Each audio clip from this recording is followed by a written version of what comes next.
Have you ever noticed how easy it is to keep promises to others, but nearly impossible to keep them to yourself? You say you'll start tomorrow, speak up next time, finally set that boundary, but you don't. And the worst part?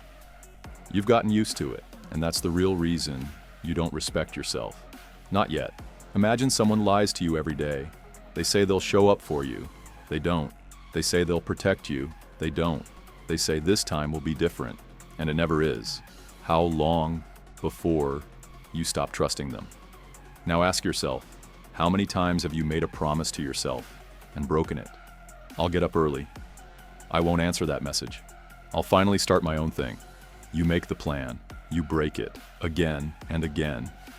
You call it procrastination, but your unconscious calls it betrayal. Every time you don't follow through, a part of you learns, my words mean nothing. My boundaries are negotiable. My needs come last. And from there, your self-respect begins to rot silently.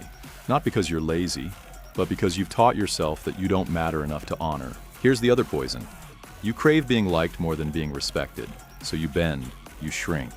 You say yes when you're screaming no inside. You want their nod, their smile, their warmth. You hand them pieces of yourself, hoping they'll give you permission to feel whole. But here's the truth. No one tells you. Every time you choose approval over authenticity, you trade away another chunk of self-respect. And guess what? People can feel that.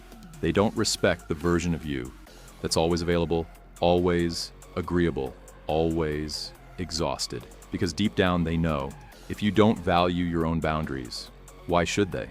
You keep waiting for confidence to magically appear. But confidence isn't a feeling, it's evidence. It's built by action. Small, hard, honest action. Respect comes back when you do what you say you'll do, even when it's uncomfortable, especially when it's inconvenient. Discipline isn't punishment. It's a daily act of self-trust. It says, I care about myself enough to follow through. I won't abandon myself for comfort. I am worth the effort. Start tiny if you need to.